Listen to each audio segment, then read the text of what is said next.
Hello again, movie lovers and movie makers. Welcome to another special edition of Bishop Brothers Behind the Scenes. Yeah. And say hello, little Mau Mau. Thank you for joining us. And yeah, this is an exciting one. This is for our film, Gone in the Morning. So this was an interesting one. We decided to do a camp thriller, campsite. And when we wrote this one, the first thought, of course, is finding the perfect woods for it. But then we started thinking, hey, why don't we shoot this one at the house here and just shoot it against green screen? Because a lot of it takes place inside of the tent. And it sounds easier. And it sounds easier. We only have a few shots that we actually need the nature for. Let's green screen it, and then we can Photoshop the backdrops. Perfect. And it actually proved to be way harder. It was a lot harder. Yeah, it wasn't very good. But it was a fun challenge, and in the end, it gave it a cool style. And we like all of our shorts. We like to be stylized, and we like to have a certain kind of a little more of a whimsical but fantasy type flair to it. At least for these initial Bishop Brothers thrillers. But we started out storyboarding as always. If you haven't seen our behind the scenes in the past, we're huge fans of storyboarding and huge fans of knowing every shot we need before we get on set. So when we do get on set, we're able to just pound it out. We know exactly the shots we need, and we believe that makes more time for the filmmaker in the end to play. There's a handful of filmmakers out there who like to go out there with no plan, and they think that allows them to be sporadic and things like that. But then we've found, for us at least, that it's just messy, because the last place you want to be thinking about what was that shot I need, or what was the thing I need, is when you're on set. There's a million things you're already thinking about. Everybody has their own way. Everybody has their own technique. Whatever way brings the art you want, then that's the way. That's your way. So you go the path that Qui-Gon guides you to. So yeah, we started out storyboarding, and then from there we started gathering what we needed, and we made a list of all of the props we needed. The lantern, an axe wasn't important. We broke them down with this paint remover and scraped them up, and there's a solution that you can use. I think it's like baking soda and vinegar with water, and you ding up your metal pieces and you spray them with this stuff, and you leave it for a few hours. Even while you're watching it happens, it rusts your stuff. We wanted the bucket to be a shrine that carried on throughout the film. We opened the film with the title sequence on the bucket, and then he's fishing with the bucket, and then he winds up sitting on the bucket when he's cooking the fish, and then he winds up brushing his teeth with the bucket. And then as the story gets going, our creature actually trips over the bucket, which wakes him up.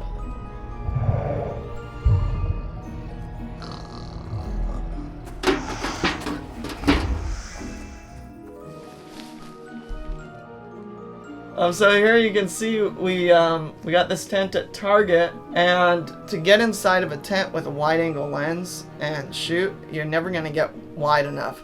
So we cut the back of the tent open, and rather like getting inside with like a 9mm or 14mm and get a little more of that nice bokeh.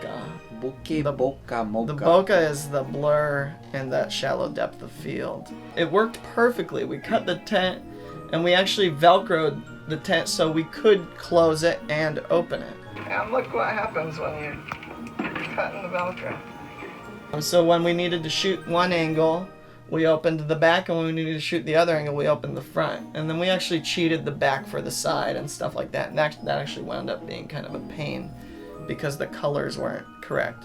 So in post, I had to color correct the back that was meant to be the side. Puzzle piecing. So once we had all the props ready and we were ready to shoot, we were going to shoot everything out in our yard. But we were like, oh, for the interiors, it's going to be so much more comfortable and so much more of a controlled space to shoot inside.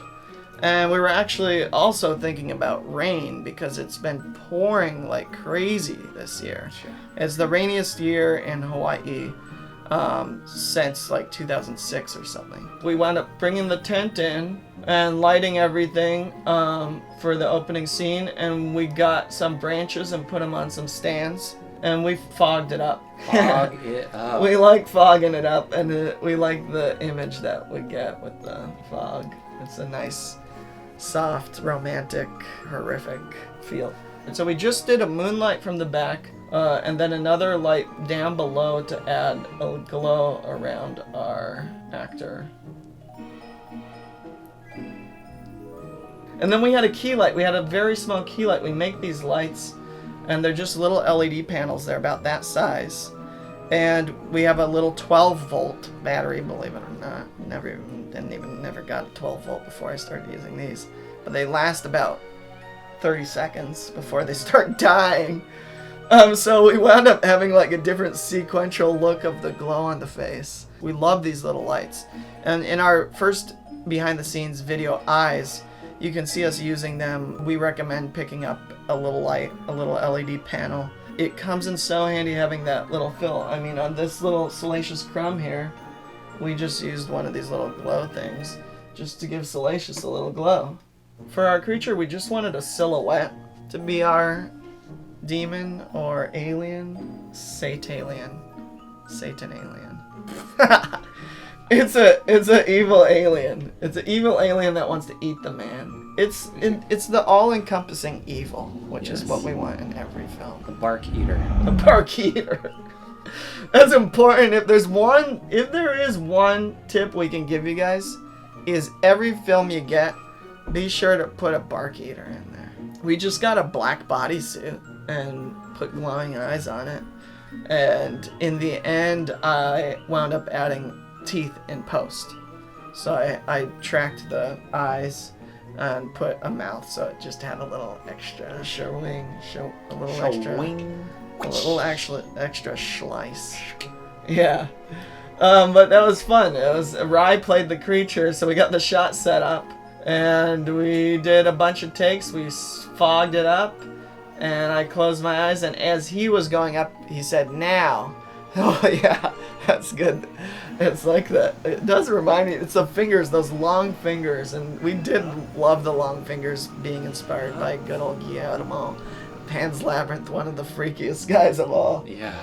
Guillermo is an inspiration to us all, I hope. He is so good. Yeah. But anyway, this one definitely was a little throwback and a little yoo-hoo. Thank you, we love you, to Guillermo. Yoo-hoo. Doing a bunch of takes with the two of us, and then look back and we're like, yep, that's good. And so you can do it. You only need 2 people. You only need 1, actually. Just go for it. Like, that's the biggest thing with filmmaking we've found, is you can sit around and wait around for the best timing or for the crew or for the right moment, but the best thing you can do is go out, get your camera, and tell a short story or tell a story, a long story. Tell whatever story you want to tell. Don't wait. Just start doing it and keep doing it and keep going. It'll keep growing and keep getting better, and the journey is part of the fun too. But anyway, we did this film with the 2 of us. This whole film was just with the 2 of us, I think. Did anybody else help us on this one? Your dad filmed a behind-the-scenes shot of us. There was a behind-the-scenes shot of us, which you'll see right now. Oh yeah. Of us pushing a block, getting the leaves, and we asked my dad to film that. So thanks, Dad. That it? Yeah, you can stop rolling. Moving on, fogging. We love the fog. Inhaled lots of horror fog. Inhaled lots of that deep bog fog. I Fog. think it's like got a picture of San Francisco on it or something. Yeah. It's a good fog. We usually will fog the heck out of a room, and then we'll kind of wait and let it linger and drop down, and then we'll kind of just shoot until the fog dissipates, and we'll have a variety of foggy or less foggy shots. Foggy. That was probably the biggest dilemma, is shooting in a smaller space with this big tent, and we didn't have a low enough tripod to get the shot we wanted, so as you can see here, we just pulled out a Kirkland Costco box that we had sitting around. Making movies, what I smell.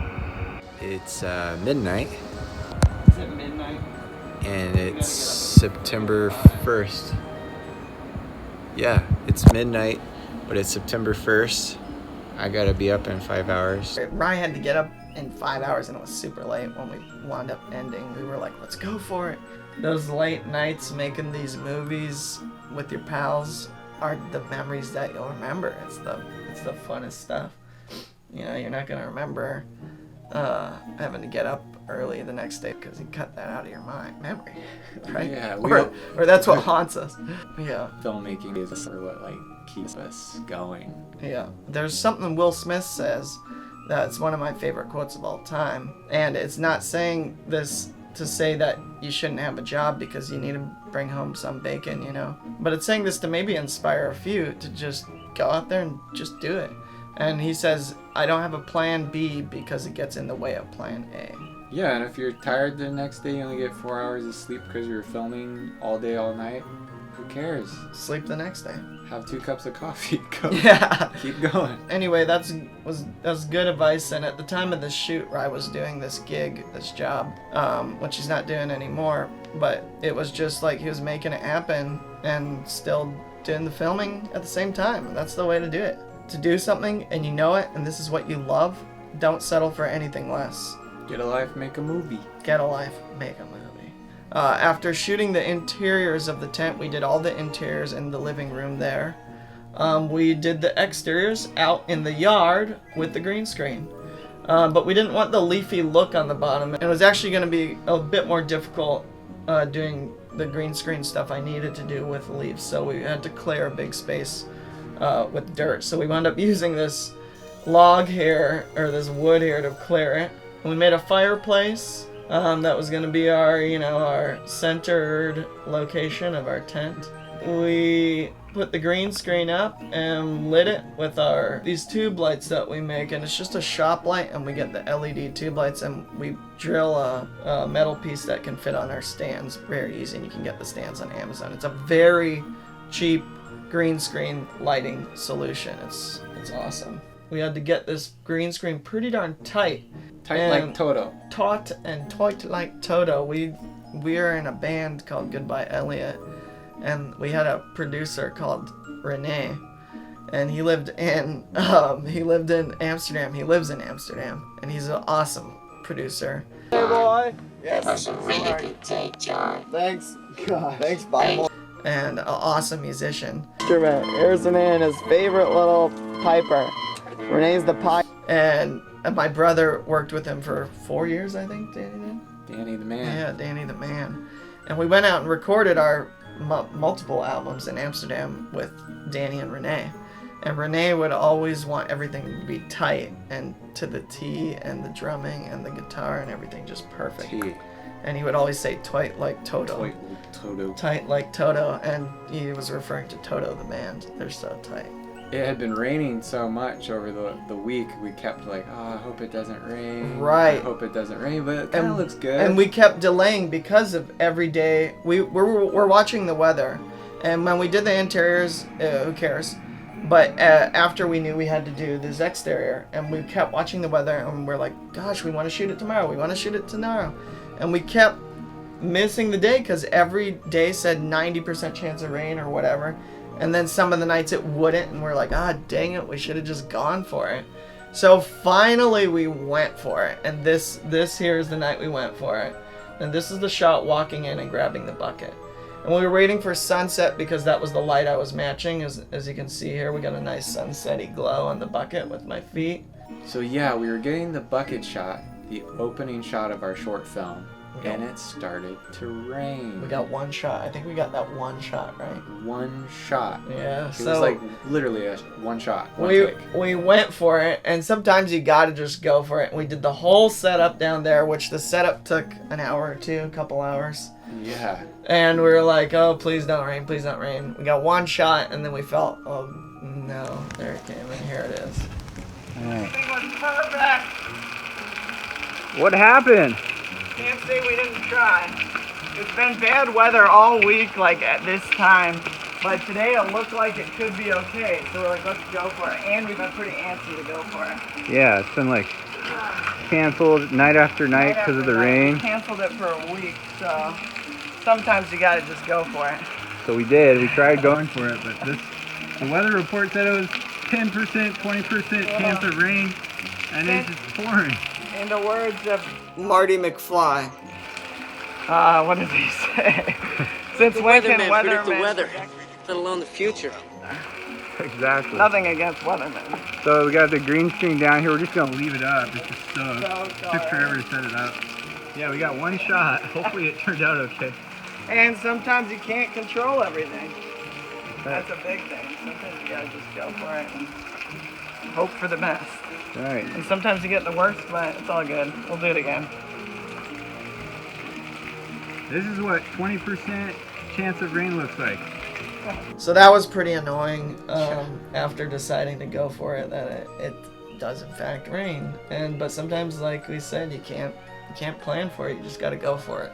And we wound up waiting. What was it? Probably we kept an eye on the weather, and it was another few days or so before we gave it another shot. And it didn't rain the next night until later, which you'll see. And it was nice. We were able to get all our green screen shots, and as you can see here, like we mentioned before, there's a little glow on the axe, and that's from our little key light there. And without that little key light, the log and the axe wouldn't have had as much of a nice look. And we fluid the fire. That was another issue. Remember the fire? Mm-hmm. Rye found this amazing wood down the street. It was just on the side of the road, right? Free wood. Free wood! Neighbors throwing it away. Great! Great! So he brought it all back, and I'm like, dude, this is perfect. That's a ton of wood. And we wound up getting that wood and putting it in the fire. It was like, I don't know what kind of wood it was, but it was like anti-fire wood. And anyway, we were ready to go, and we put the wood in there, and it would not burn for the life of it. So we got sticks from around the yard. We have a huge monkey pod tree, but in the end we still had to put fluid all over for each flame we wanted. We started out with a burst of fluid to get the fire pumping a little bit, you know. So here's our close-up shot towards the end of the film, and we put a tungsten light to the right of myself. You can see Ryan standing in here. And then we had a moonlight in the back there with some nice fog coming up to give that little fog appeal. And we wouldn't be able to see the moonlight as good if we didn't add that fog in there. So whenever you're outside and you're like, I want to see this blue glow, I want to see this light better, fog it up.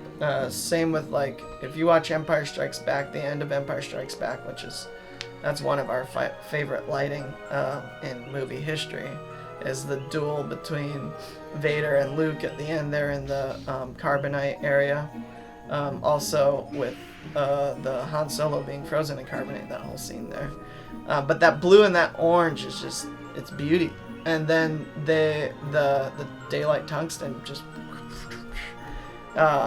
fighting each other. Same though, it's kind of a visual interpretation of Vader and Luke. Anyway, that light fighting is like our favorite thing. We love the fighting light. And then if you watch the end of Empire, you'll see they had all these. They actually used steam, I believe. They had a bunch of steam misters just cranked everywhere, and that was to show their light even more so. And that's what this did here behind the tent. We had the fog showing our light off. So the brushing of the teeth in the bucket. There's our trusty bucket.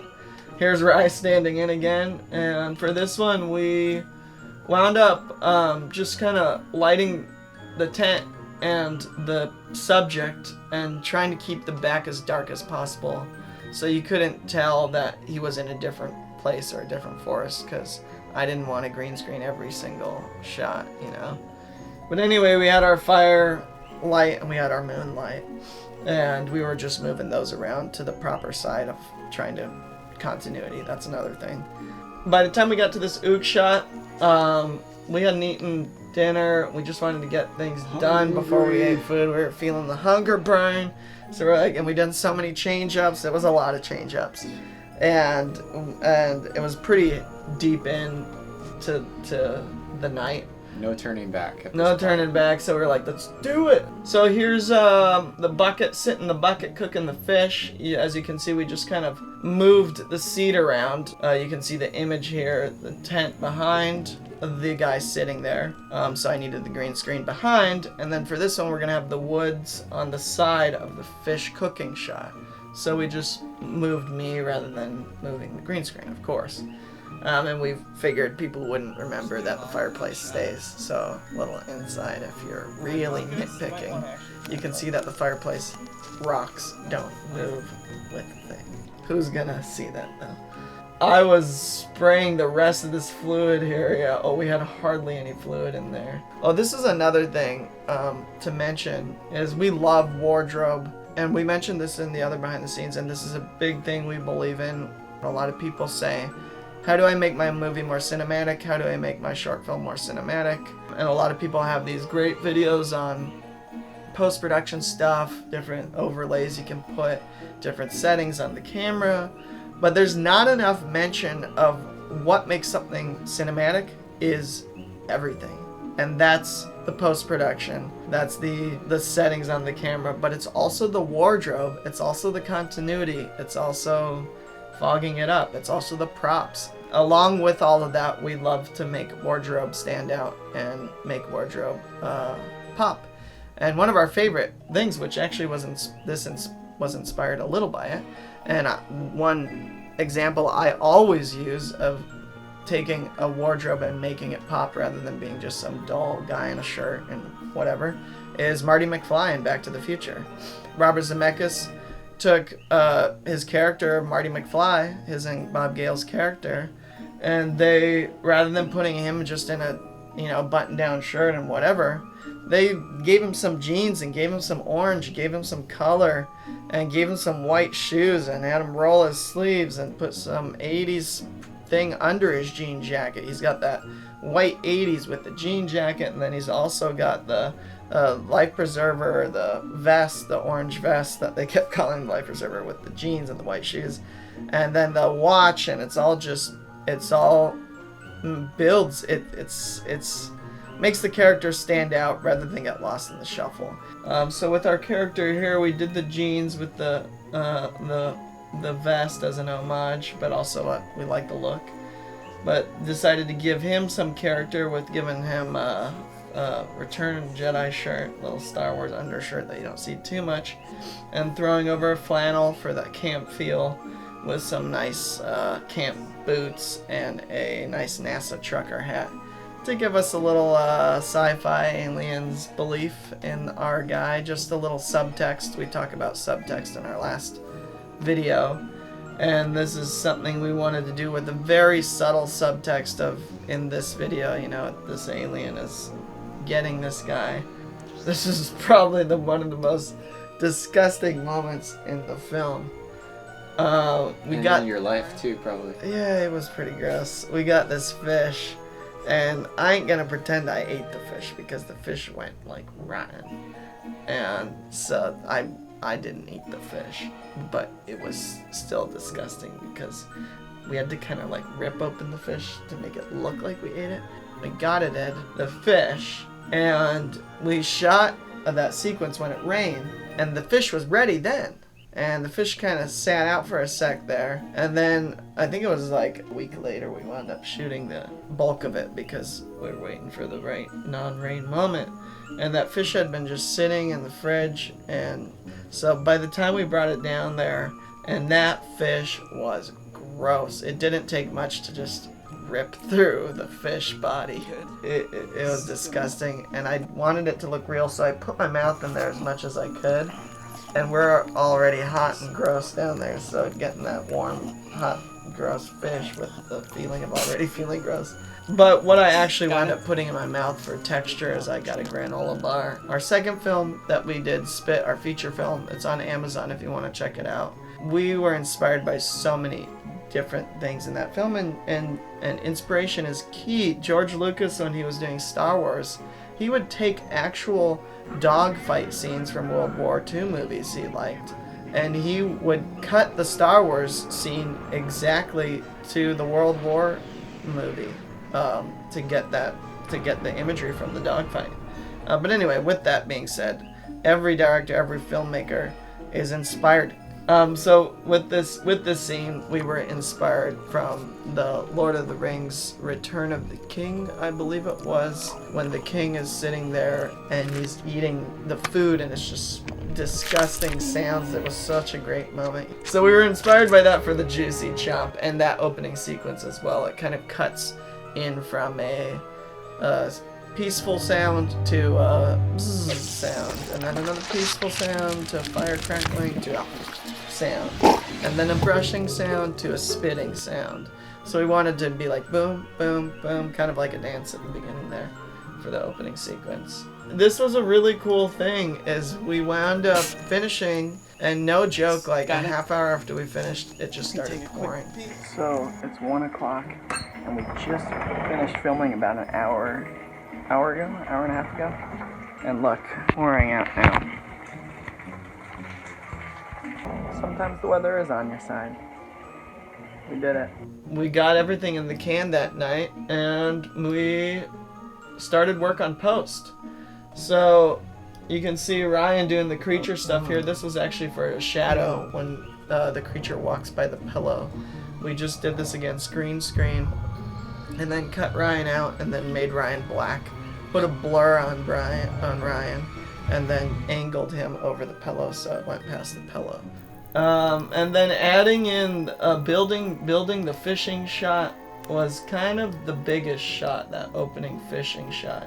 So that took a bit of work getting the light right and getting everything matching, and in the end it's a fun little shot, I think. Initially, I want to say I did take 4 images of forests, and I did Photoshop them into night to be our forest. And I turned them all into an evening shot, and you can see I worked with the color and the warmth, and I wound up making layers and lighting the trees with some orange and yellow for the fire, and having the background be moon, and then blending that all together.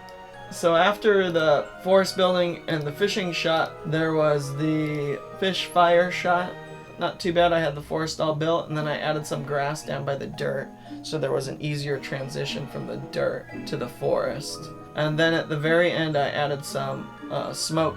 And then after the fish fire, there was the campfire shot, which was throwing the tent behind and adding a bunch of trees and forest. That was probably the second more difficult one because it's a little more obvious and wide. And then in the end, we were really happy with all these shots. It had that kind of storybook, kind of horror, whimsical thriller feel that we wanted with these shots.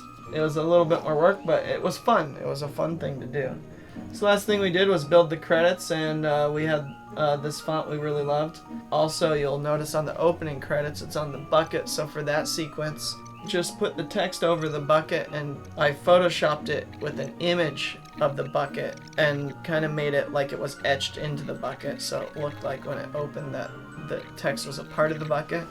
But when he picked it up, the text layer was separate from the bucket, so I just added a transition, kind of a blowing in the wind transition to the text, to kind of have the text fade out as the bucket gets lifted up, as you can see here. So anyway, we had a lot of fun with this one. Yeah. It had its own set of challenges, as they all do, but it's all about just breaking through those obstacles, and that's filmmaking in a nutshell.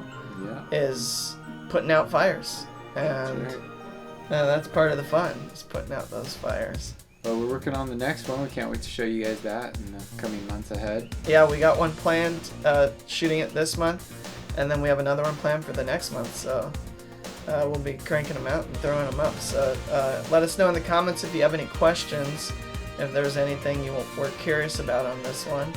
Well, thanks for joining us. Yeah, thanks for joining us, and we love you guys, and get out there and make a movie. That's right. Wow! Thanks, guys. See you later. See ya. Wow!